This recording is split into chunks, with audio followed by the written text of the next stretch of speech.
Alrighty.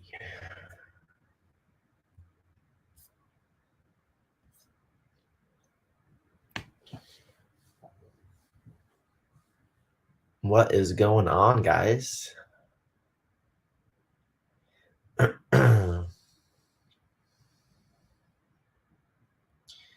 Obviously, you know the normal routine. I know this video wasn't exactly scheduled for the last couple of days. It was something that I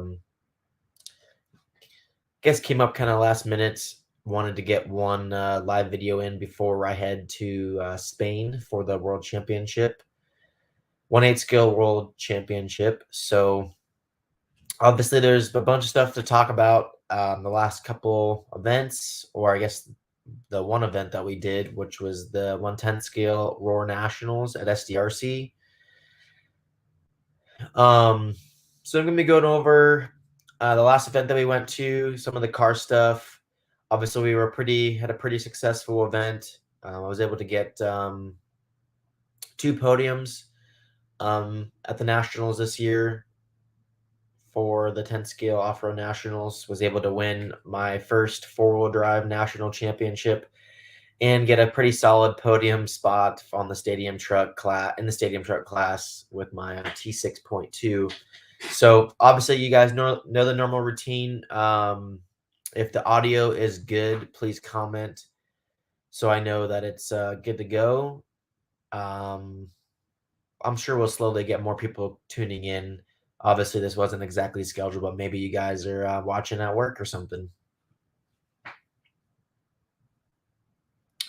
Yeah, we have Trevor tuning in, Kyle, 2 Kyles, Joe, Carlos. What's going on, guys? I appreciate you tuning in and watching along. So looks like the audio is good to go. Obviously, if you guys can give it a like, this video a like, share it to your friends that may want to see some of the latest and updates on the coverage for 10 scale racing and 8 scale stuff for the team associated vehicles. Obviously, this isn't exactly a biased channel, just a good outlet of the racing that I've been doing, the events that I've been traveling to, some of the stuff that we're seeing. Hopefully, some of the stuff that I relay back to you guys can help you out at your local track, set up stuff, and yeah, maybe help you out with some knowledge. So it looks like the audio is good. Again, if you guys have any questions about any of the vehicles you guys run, comment below. I'm going to be talking along, chatting it up, and I'll go through the comments, answer your guys' question. This way, I have something to talk about, and you guys just don't look at a computer screen or a phone screen for an hour. So, without getting anything out of it. So yeah, don't be shy. Ask any questions you may want to know, and we'll go from there. So first off, we're going to be talking about my last event that we went to. We've been there a few times. I've been there typically every year for that the Top Gun race in California, San Diego, um, SDRC. It's honestly, in my opinion, when OCRC was around, SDRC I always thought had better dirt for the big races. Um, for me, being inside OCRC, I really liked how bright it was, but being at SDRC, the track was just always like kind of better. It's a little bit dark in there, um, but it's just the pros and cons. I'd rather have a better track and maybe not the best surrounding pieces. So, and not to mention, I really love the hospitality that the people at SDRC bring. They have a great group of the locals that have a lot of passion to put back into the track. They have, the Raymonds, the twins, and the dad. Um, always putting in tons of work. They have Matthew Gonzalez, that's a local hero there that has tons of passions for that place. I'm sure there's a bunch of other locals that I'm going to be forgetting, but those are the guys that I can think of off the top of my head. Sean, the owner, um, I've known him for a few years now. Smart guy. He has a ton of um, great efforts and knowledge that he wants to keep implementing into the facility. Uh, for him, I think he does really well. I wish that there was more locals that race to support the tracks. And for those who do race there, don't forget to appreciate what they do for you, and always get back to those guys that put in the effort so you can go out and have some fun. But yeah, luckily this year we had the 2022 Off Road Roar Nationals at SDRC. We've always raced the Top Gun races there. Uh, I think this year and last year was the first time we've done the J Concepts INS there as well. So we've had quite a few events. We've seen a lot of different track conditions, and it's kind of stabilized the last, I would say, 2 years as far as what we were gonna expect and get. Obviously, they have a local sauce there that is really, really good. I mean, it's been around for a couple years, but it's the TDK sauce, which is extremely good over there at SDRC. I've never really used it elsewhere other than my local track at Hobby Action, which I do think at Hobby Action it works really well there as well. We were using the J Concept Smoothie 2s. I was using the sidewall stiffener band for my two-wheel drive, four-wheel drive, and stadium truck. I used the RM2 foams. I ended up on the RM2 foams front and rear for two-wheel drive and four-wheel drive. But early on, the stages when we were running through practice, that those tires that I had RM2 foams in didn't really create that much traction. So I ended up having to glue a new set of tires with the normal Dirt Tech insert in my Smoothie 2. Same protocol. The sidewall band is like a must for me. It's a no-brainer. It's something that I'm going to be doing, that I've been doing for the past 2 years now. For the tires, it's a little bit of an extra process, but it is dramatically just the way to go. You tune your car to make it drive easier. It just goes faster. So if you haven't tried it, I know many people that I talk to locally, they ask about it, and I'm like kind of questioning, like, you've never tried the sidewall band in your tires? And they're like, in the front only. And they're like, no. And I'm just, it boggles my mind that not many people have tried it. It kind of scares people away because it is a little bit of an extra step for gluing the tire. I get it. It's a lot of work, but I mean, you're already spending a lot of money as it is with buying the car, electronics, keeping up with your motor and batteries. Uh, the tires are the most important. It's like 80% of the program. So maybe not so much. You need to not be so focused on the batteries and motors and focus more on the tires.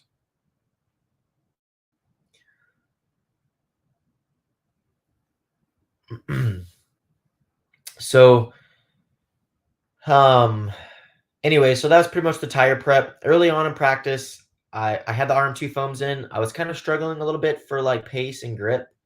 And then I decided to glue up a new set of tires with the Durtech foams. Instantly, it was like three or four tenths faster, and the grip was back. And then as the track starts to like be more consistent with the blowing, the marshal's blowing the track. Like it's basically as when Q1 starts is basically when you want to be on the RM2 foams. So I kind of caught off guard. I kind of didn't want to start on something different where I was like not sure if they were going to be good. So I kept the Dirt Tech foams in my two-wheel drive, and I was on a really good run on all the two-wheel drive qualifiers. I was basically leading a few laps, or a lap at least, and then I would kind of crash or make a bobble. Q1, I thought maybe my tires were just too soft because of the foam. So Q2, I put the Duratec foam and it was like dramatically better. I was leading a few laps, and then the jump coming onto the straightaway, I just doinked it, which that was one of the most challenging sections to the track, which made it really interesting because you never knew what was going to happen at the very end. Also, there was um, tons of lead changes, and it just made it pretty interesting. I mean, obviously for the drivers, one of us probably made a mistake there once or twice throughout the weekend, and um, yeah, it is what it is. So definitely, as far as like the tires and foam stuff, if you are racing at a track, I would probably always start with have two sets of tires, have ones with the gray inserts, have ones with the RM2 inserts, and just kind of feel the difference right away. 99% of the time, from what I've seen now, for sure the gray inserts make the most traction initially. And then as the track starts getting more and more grip, then for sure, when I say more and more grip, I also mean when like the track crew starts blowing off the track. That's one thing in practice at SDRC or anywhere like traditionally in practice, people just run and go marshal and really don't blow up the track until they actually start consistently blowing off the track every time is when it like starts to exponentially get better and more traction. So until that point, try the RM2 foams, and it's going to make your life a whole lot easier. Have more stability, more feeling and traction. Um, it might not make the most traction, but that's the whole point. It is supposed to be a benefiting factor when the grip is extremely high to have the stability and stable, and it won't flip and as much.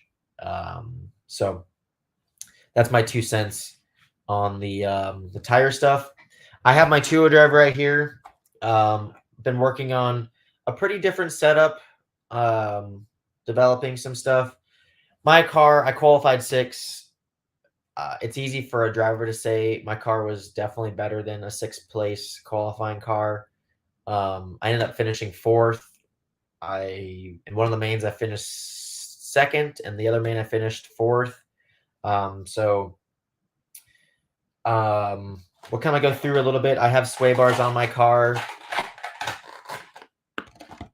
My front sway bar at a 1.0 and the rear bar is a 1.2. I haven't really tuned much with like the thicknesses exactly.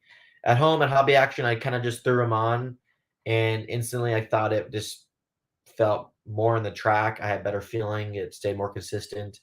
Um, some of the things that I did to kind of inherently make it feel more in the track, better feeling for traction was definitely dropping the spring. I ran the whole time at SDRC. I ran the green.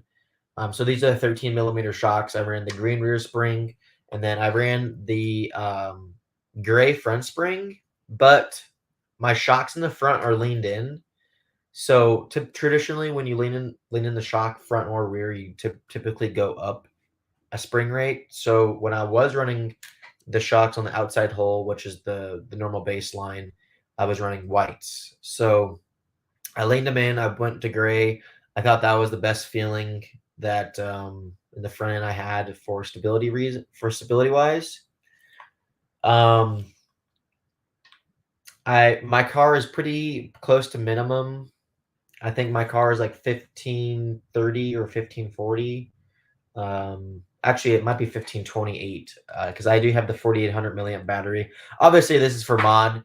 So both as far as setup related goes, I don't really think that there should be a difference in like actual setup. The only thing that's different that I would start with for the guys that do race stock between mod and stock racers is traditionally the stock cars are a little bit lighter. So step one, probably drop the shock oil maybe a little bit, like 2.5 weight, or maybe not at all, but for sure drop the spring. So I'm already running the softest rear spring.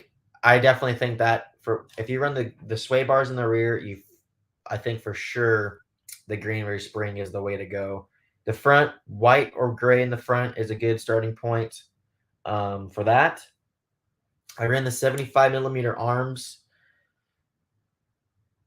I ran the +1 diff. I ran +2 rear axle height in the rear, and then in the front, I ran the +2. So for my normal baseline at Hobby Action, my axle heights are actually one step lower than that, just because the Hobby Action grip is just a little bit different than how the grip is at SDRC. As far as that, I mean, at Hobby Action, the grip is like kind of dusty and it's not like sticky grip. So you need your car to lean on the tire more to make traction to force it into the dirt. Well, at SDRC, it's sticky grip and the actual tire makes more traction and then the suspension rolls. So to get it to feel more stable, you have to raise the roll center. And that's how you get the stability back so it doesn't lean so much on the tires and overloads. So traditionally, for those who are watching the race 10 scale, I would say 80% of the tracks or 85, 90% of the tracks are more like SDRC for like the traction. Hobby Action is a very unique track. It's not sticky grip. The tire actually does more of the work to make traction. So that's like the biggest thing that I changed to make the balance feel right. I raised the front and rear axle heights. I lowered the ride height to 18 or 17 and a half, 18. Somewhere in that range is a good starting point. That's for the grip when it's extremely high. So for the most part, I will be doing a setup that I'll post. I know I've been getting tons of messages about my 4-wheel drive and 2-wheel drive setup from SDRC. Associated actually has my car and trophy at the shop for some photos. Brent, at some point when he gets back from the Worlds, he will go over with me to post a setup. And then we'll do a 2-wheel drive one for you guys. And yeah, I think you guys will like it. My 4-wheel drive was so good the whole time. I think I made one change on my 4-wheel drive. I went from 5 mil hexes in the front to the 4 mil hex. Since I used the new J Concepts 22X B74.2 or B74.1 wheel, the 22X wheel, I guess is what it's called. It's just like the newer version wheel. So it is a little bit wider. So I ended up just narrowing it back with the hex. And I had better steering with it. It kind of jumped better off jumps. And yeah, that was really it. So I ran the F2 body on my B6.4. Obviously, that's kind of like the standard body that we all kind of run. Obviously, the 7-inch wing is basically a must. I did run the long chassis on my car at SDRC. I think for definitely the extreme high speed or high grip conditions, the long chassis is just kind of the way to go. I don't think you can go wrong with either or, but I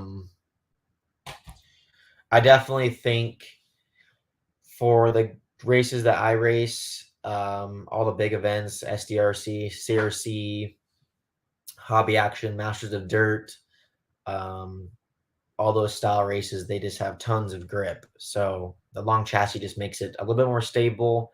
Doesn't throw so much weight front to back. And yeah, that's about it for that part. So I'm gonna go through some questions.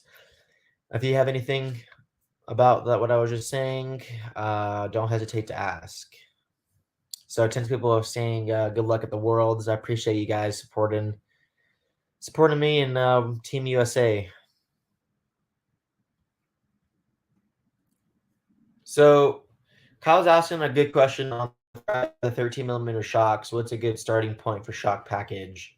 Um, I believe I have a setup sheet already posted for the carpet car, my Ford up with the 13 millimeter shocks.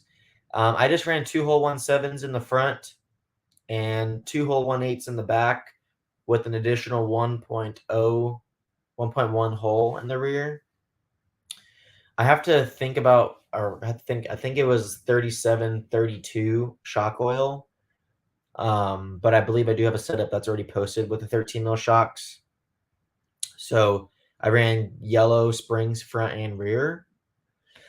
Or excuse me, yellow rear, and I ran the purple front spring. So the 83 motor, yes, I ran it. I got the engine broken in and ran in a little bit from Adam. He's been super awesome to work with. He actually ran my engine a little bit at home, just be so a little bit more time on the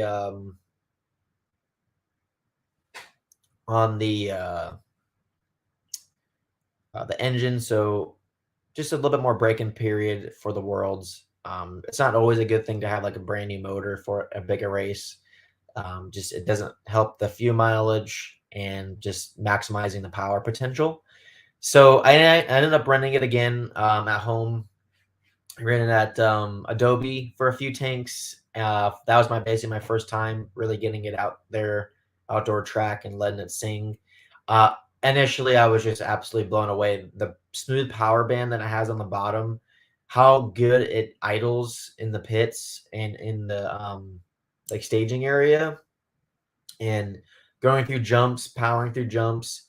Um, it has insanely amounts of straightaway speed, which I'm so stoked for that at the Worlds in Spain, because their straightaway is extremely long, and there's tons of uphill and downhill sections, so there's going to be tons of like loads on the motor, so that'll be really good.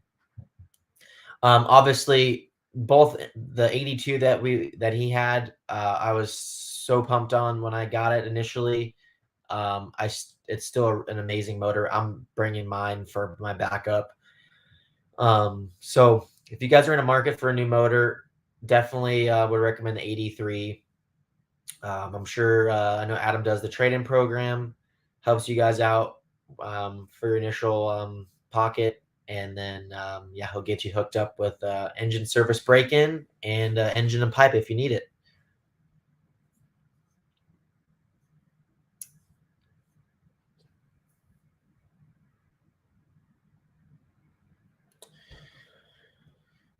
I have a good question here. What are some of the top things you can do to your carpet 110 scale to change setup, especially for someone new like myself? That's a great question. The biggest thing is the tires, figuring out first what tires is the most popular. Also, it's going to be a little bit of a trial and error. For instance, the local track for where we had the 10 scale carpet nationals this year at Northwest Hobbies, the locals said, this tire was good, and then the top pro guys came in and we tried what we thought was best and did back and forth testing, and we ended up liking what we think was best.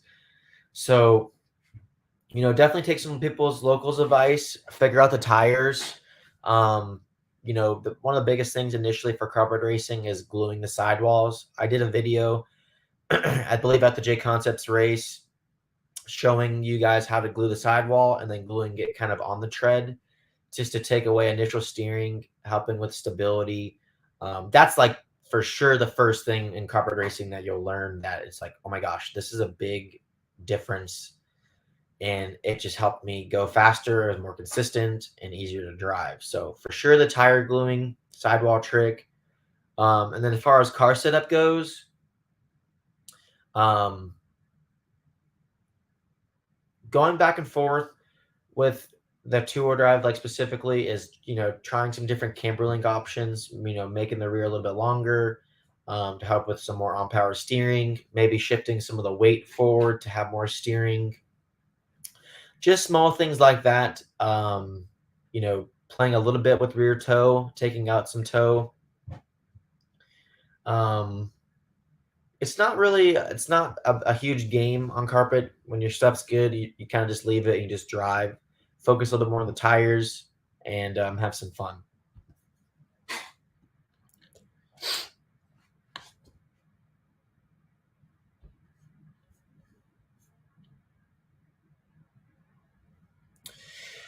So great question. Yes, if you run the J Concepts RM2 foam, I still always run the front sidewall band for the two-wheel drive and four-wheel drive.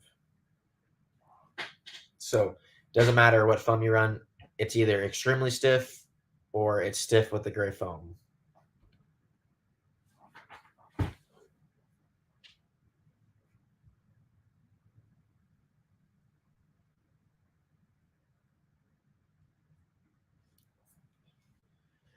So Joe, this is actually a good question. I've been doing a little bit more tuning with the speed control stuff. What are you looking for when you're adjusting the drag brake, and do you ever run it without it? Carpet, dirt. So good question. Really, it just comes down to personal preference, but, sometimes when I run, like, 14 to 16% on my tour dive for drag brake. Well, those numbers or that window, I don't see, um, when I'm gonna back up. When I think there's too much drag brake, I'll start to notice when I go over jumps and let off the gas when the car, like, nose or endos, and it like does it like pretty dramatically because when you're in the air with no drag brake, the car will jump like maybe up or straight. But then when you hit the brakes in the air, it then kind of shifts weight to the front of the car. So if you have a lot of drag brake and you're going over a jump and it just naturally does that, to me that's not a good sign. That's like that's like the limit of or over the limit for drag brake. Now I'm not exactly tuning um I'm not inching to more and more drag brake until that happens necessarily. But for instance, my stadium truck, since the tires are really big and the car's a little bit heavier, sometimes with a heavier car, heavier tires, there's more like rolling speed naturally. So you need more power to make it go, and you need more brake to make it stop. So when I was adding more and more drag brake, the number got to 18 or 20, and then like all of it like right away I went over a jump and the thing just like definitely endoed right away, and I'm like, okay, yeah, that's too much drag brake, so I had to back it off. So there is definitely a window, but as far as tuning it on the track like around corners, um traditionally I look for when you're like coming into a 180 and you're turning and you let off the gas and then you get back on the gas for like a straightaway and then you let off the gas again to a like sweeping corner. If your car like pushes out to the wall and you wish you had more steering, sometimes adding drag brake actually helps get you more steering, and it doesn't allow the car to bleed out to the wall. It kind of keeps the car more in the middle of the track. So that's definitely something that most people will have to tune for a personal preference. It depends on track conditions and grip. For instance, hobby action, when you're club racing there, the grip's good, but it's definitely lower. So lower than like most of the big races we go to. So for instance, this is a little off topic, but like my drive frequency at hobby action, I have to run it more aggressive because the tire, I don't feel the traction. So I feel like I have not that much power. So I end up lowering the frequency to have more feeling, and then I can actually feel more of the grip. But if I kept that frequency really low and then went to SDRC and kept it that frequency with the sticky track grip, it would feel like I have insane amount of power and it would feel too punchy. So that all that same thing applies for the brakes. So, for instance, a hobby action sends a grip slow. I have to run um, or lower. I have to run maybe my brakes a little bit more strong to have brakes. Or and then when I go to a track that has more like natural grip, that might be too much brakes. So the same thing applies.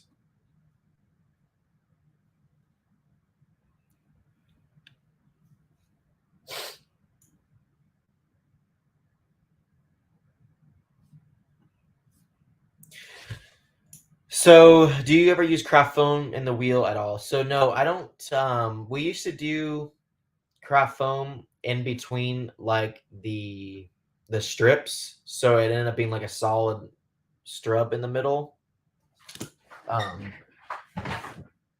so for instance, this is a forward eye front tire, but I used to add like the craft foam in between here and like cut it to make it the same width as like the nubs.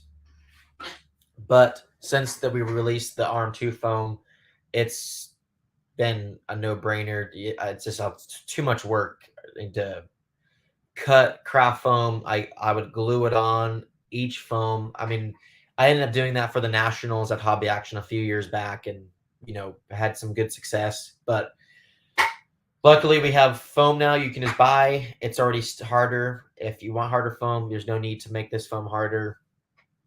You're good to go. So, yeah, Kyle, definitely try the sidewall band. I have a video of how to glue it. Um,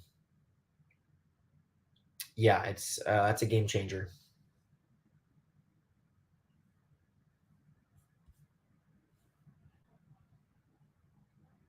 So yeah, Kyle said he tried the sway bars and he said it felt pretty awesome. So that's good to hear there.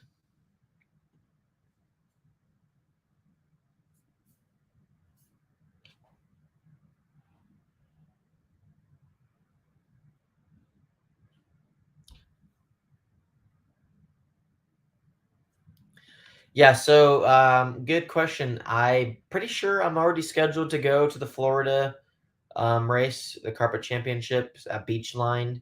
I think last year it was a great time. I wish that the practice line, I think they're changing the way it is for this year, but yeah, I'm pretty stoked to get back out there. We have a bunch more races in between that, so one race at a time.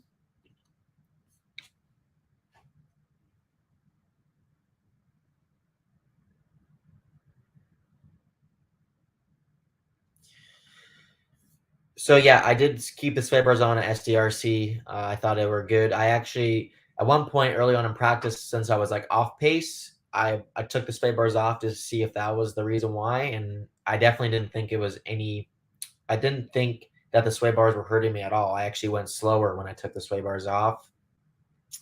So that's when I realized that I put the sway bars back on, glued up a new set of tires with the Dirt Tech gray foam, and instantly it was like back on pace. So yeah, kept the sway bars on. Um, this is my carpet car, or excuse me, this is my dirt car with the carpet sway bars 1.0, 1.2.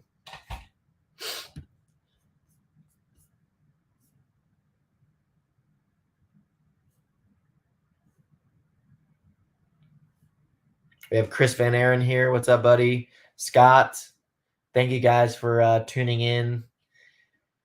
Yeah, I know I didn't actually schedule a Facebook Live with Brent. Um, this was it's just been so much going on. Behind me, I have kind of my world's prep. I got some of the tires, my car's in the bag. Still got leaving tomorrow. Everything's basically done. I just gotta kind of organize, pack, um, and kind of clean up a little bit. Finish last minute shopping for toiletry stuff, some medicine, whatever you may need. So we were there earlier this year. It was a really good time. I didn't do that great when I was there. We really didn't have all our tires, so I can use that as an excuse a little bit. But no, what we had there for the warm up was I should have done a little bit better than I did. I've been watching a lot of video stuff from the warm up and watching how I was driving versus how um, the top guys were driving. So there's a lot of things that I can do better out there on the track. So yeah, it's gonna be good. I actually am glad that they are changing. We're like resurfacing the whole track. The layout is like it is different, but there are a few sections that will feel like exactly the same. So um, yeah, I think it will be really good. I'm glad that they are resurfacing it a little bit. I know for the warm up, I know the guys for you guys that are watching. I'm not sure if you guys really care, but they actually use a couple different chemicals around the whole track for to see what would like hold up better and what has like the most traction. So some of the sections on the track were like a little bit different.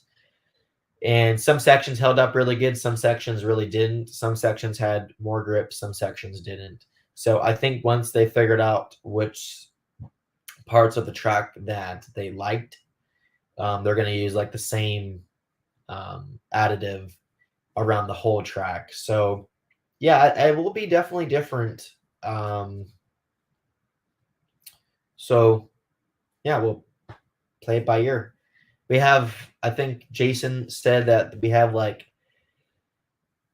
9 runs, which is 9 10-minute runs or 9 8-minute runs, so almost 90 minutes of running before you actually start qualifying. And I believe there's six rounds of qualifying. Um, yeah, six, I believe, six of rounds of qualifying. So there might even be more.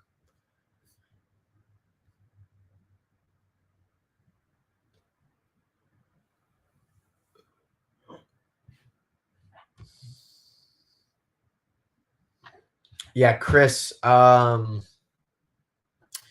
some of the rumors about the worlds. I'm pretty open on where it is here in the United States next year. I don't really care exactly where it is. I just don't know. Yeah, I don't know if I personally uh, mind if it's on carpet or dirt. I know some people don't want it to be on carpet, but it is what it is. My first worlds was on AstroTurf. So yeah, I'm pretty open. I'm pretty open. I Florida would be cool. I heard maybe Beachline. I heard maybe Hobby Action. So we will see.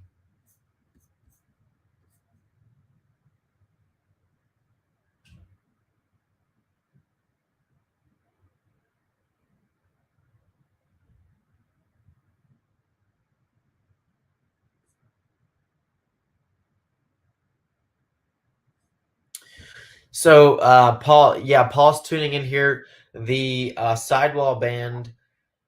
Some people trim for like the foam. So in two-wheel drive and four-wheel drive, we basically run for the four-wheel drive foam. That is a good reminder for Paul that Paul brought up. And four-wheel drive, I don't trim the foam. In my opinion, I feel like the front foam for four-wheel drive is already a little bit narrow.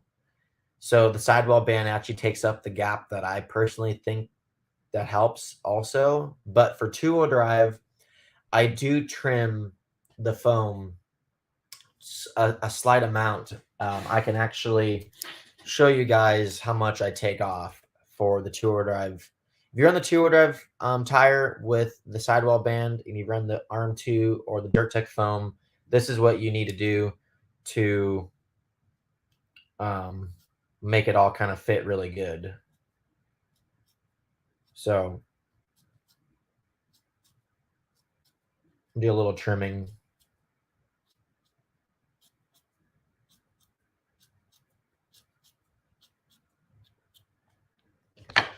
So you can kind of see that it's like, I don't know, 2 millimeters, basically like this thickness. Not much, just helps kind of set it in. And then this flat side, this is the side that will go against the sidewall band. So the outside portion, and then put in the tire, and then you're good to go. So thanks, Paul, for double checking my work there.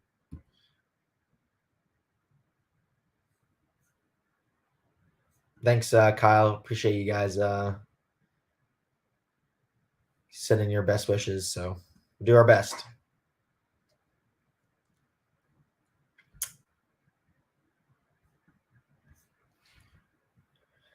So Phil has a good question. Hey Spencer, what do you recommend to use for transmitter?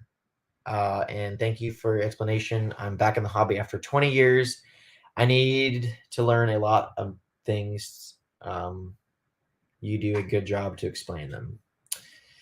This is a pretty open debate.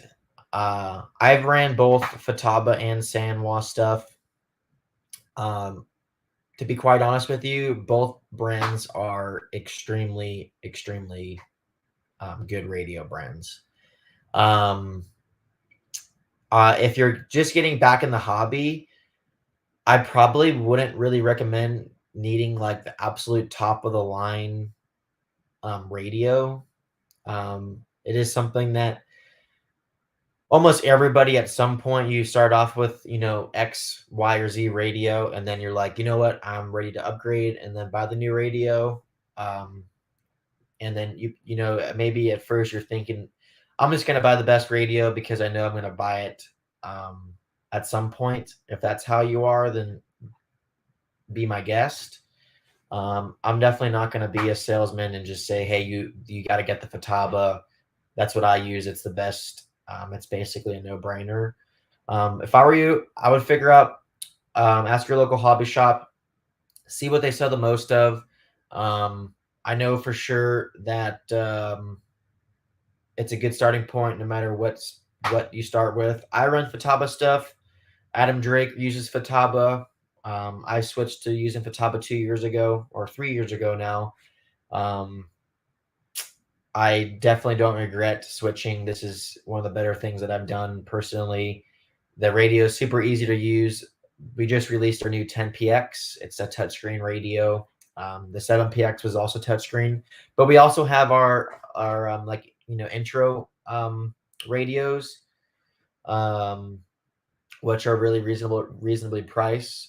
But so does Sanwa. So just check it out. I actually did a video on my YouTube channel that you could probably watch, Phil.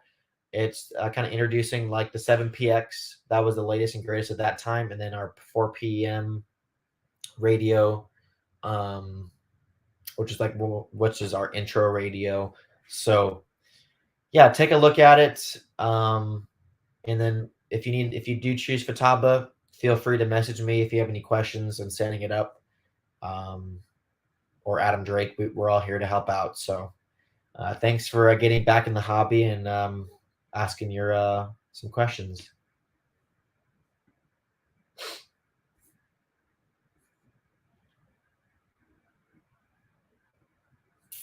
Hey, Kyle. Yeah, my stadium truck, I actually have some buggy towers, buggy shocks on the front, and then a buggy rear tower, truck rear shock on the back, 13 millimeter. So I'm not really going to fully publicly post some stuff about it yet. I'm still doing a bunch of testing on it. But yeah, I am running the 13 mil shocks, and it's definitely a no-brainer for truck.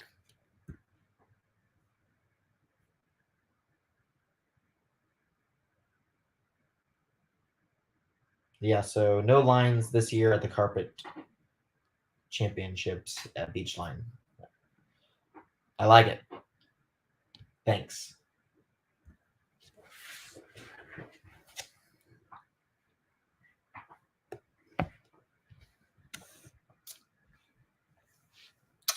Yeah, I actually have a lot of questions here.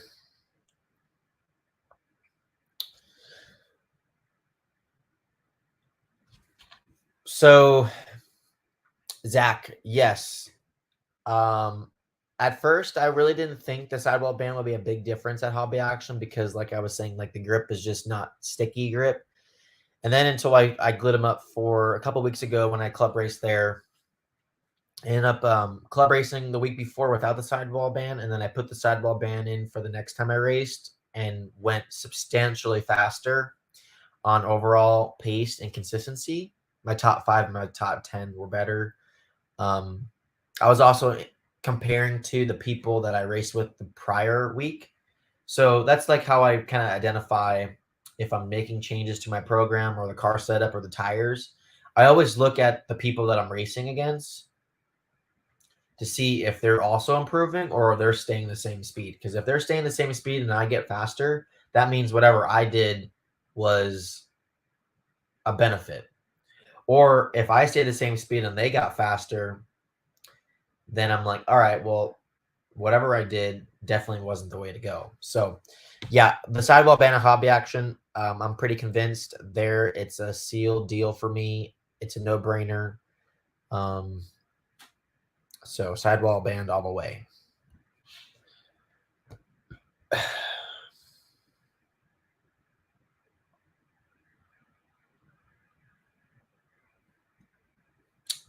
I don't think I'm going to be doing the Scotty race. There's so much stuff going on after the carpet race in Florida.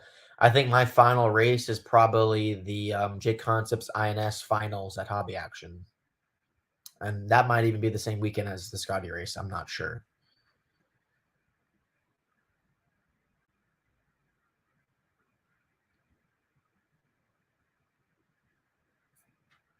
We have a lot of questions. This is great. Again, guys, appreciate you guys tuning in.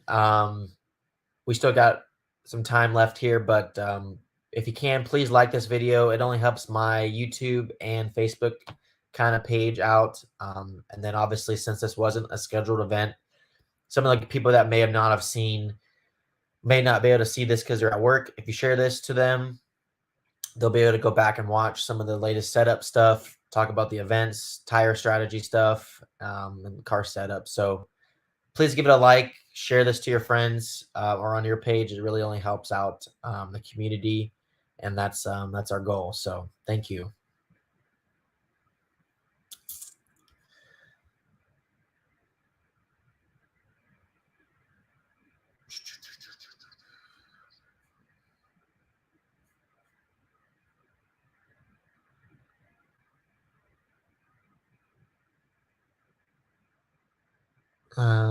Sorry, I'm just reading some of these questions, going through them. I'm also seeing questions from like my YouTube. This is also streaming on both YouTube and Facebook. So there's questions on both that maybe the guys on Facebook can't see, and then the guys on YouTube can't see the Facebook guys. So that's kind of what I'm dealing with now.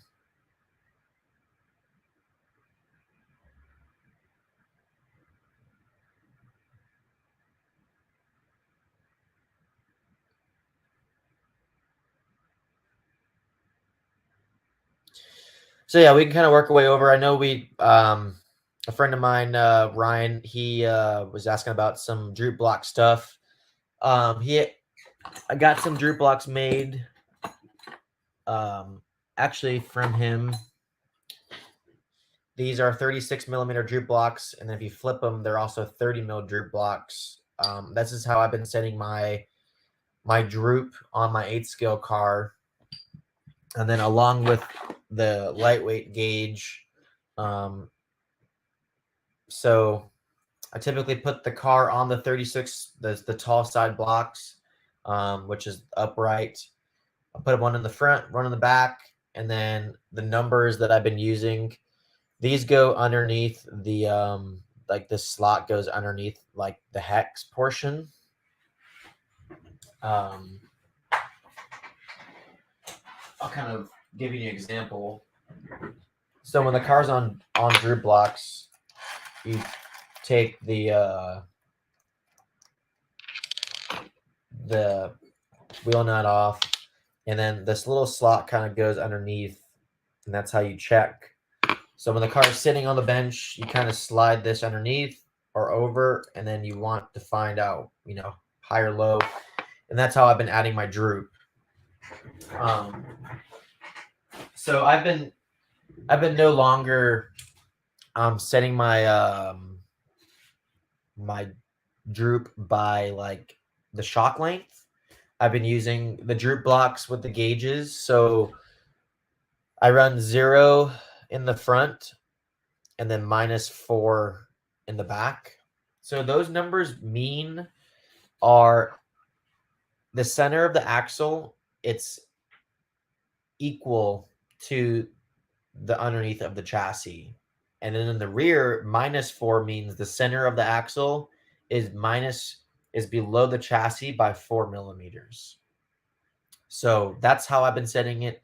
It's a much more accurate way because just because both numbers are set exactly the same at the axle, with slop being all built in and like just small tweaks to the chassis, it ends up just not being the same. So if you use the droop blocks with the droop gauge, it will always be the same. It's the most consistent way. It's a little bit more touring car style, so it's a little bit, more of a pain in the butt, but ultimately on the track, it's a big difference. So hopefully that answers some questions there.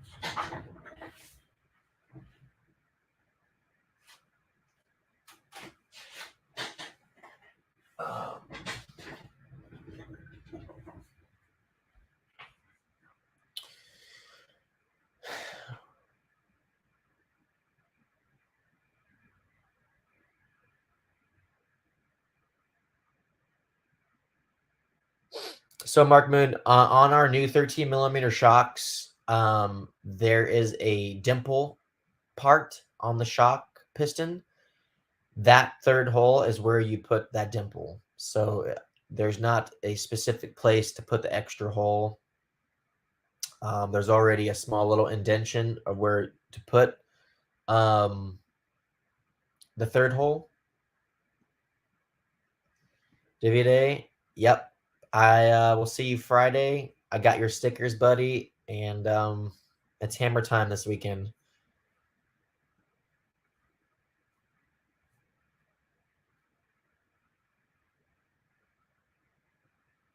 Appreciate you guys all tuning in and giving us good lucks for the Worlds. It's gonna be a good trip. We're there. I leave tomorrow. I come back on the 11th or 12th. I think it's the 11th. So 10 days. Bringing one car, riding and dying with what we got, and see where we lie.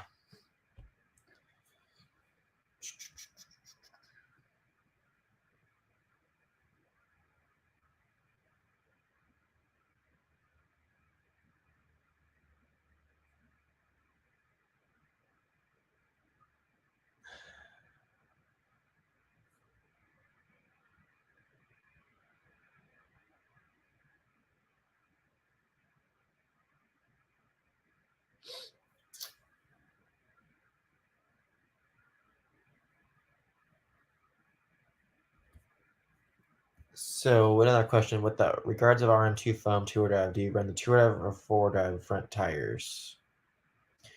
I run the two-wheel drive front tires on the two-wheel drive and run the four-wheel drive front tires on the four-wheel drive. The foams, for that matter, are the same for both two-wheel drive and four-wheel drive. But if you run the sidewall band on the two-wheel drive, you have to trim the foam just a little bit. I kind of showed an example. I cut it just a smidge amount.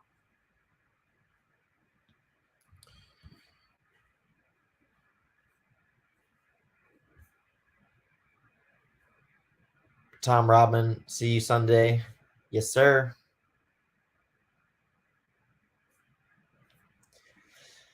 Yeah, traditionally, my car doesn't have the Kashima coated shock bodies because I just got them in like a couple of days before I left for the Nationals. So I'm just like, you know what? I already rebuilt my shocks. I'm just gonna run what I got. Actually, um, I actually ran I guess the gold shock shafts on my 4-wheel drive. My 2-wheel drive, I have like the chrome ones. You probably can't even tell, but on my 4-wheel drive, I ran the gold ones. I looked completely novice, but I'm like, it was so good, I didn't even touch it.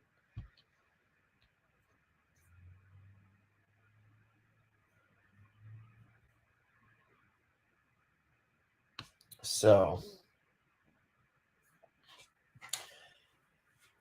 yeah. Other than that, we're kind of ready to go. I think finish packing today. Meet up with actually. It's funny. We're actually a lot of us are on the same flight. So tomorrow we're flying out of Phoenix. It's Mayfield, Tanner Denny, his dad Chris, my dad, myself. We're flying Southwest to LAX. We land at LAX. We got to get our bags, and then we got to walk to the international terminal, which is a 15-minute walk, 20-minute walk. We're like to have, we have all these bags. It's a kind of a pain in the butt, but get the international terminal. We have to find our check-in counter, which we're flying Iberia. And then that's when I meet up with also Brent Felke and Richard Saxon. And then Mayfield and those guys also meet up with Adam Drake. So the flight from LAX to Madrid, we have Brent Felke, Richard Saxon, Adam Drake, Mayfield, Tanner, his dad, my dad, and then myself.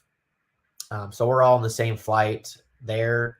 We're actually flying to Madrid, and then we have a connecting flight to Alicante, which is the closest airport to the Redovon track. I don't know if I even said that right, but I'm going to go with it.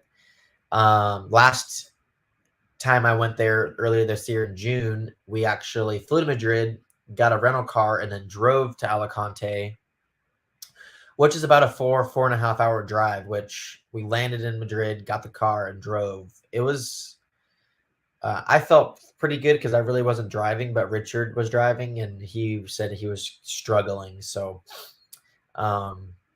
yeah, I'm glad that we're flying directly to Alicante. It's closer. It's not quite a hassle for us. So, anyways, yeah, that's it. We're gonna be packing here. I appreciate you guys tuning in. I'm gonna get some photos. I won't be posting much stuff on my car stuff until we're actually there. I got my new bodies, paint schemes all cut up and stickered up. I got my new wing wraps.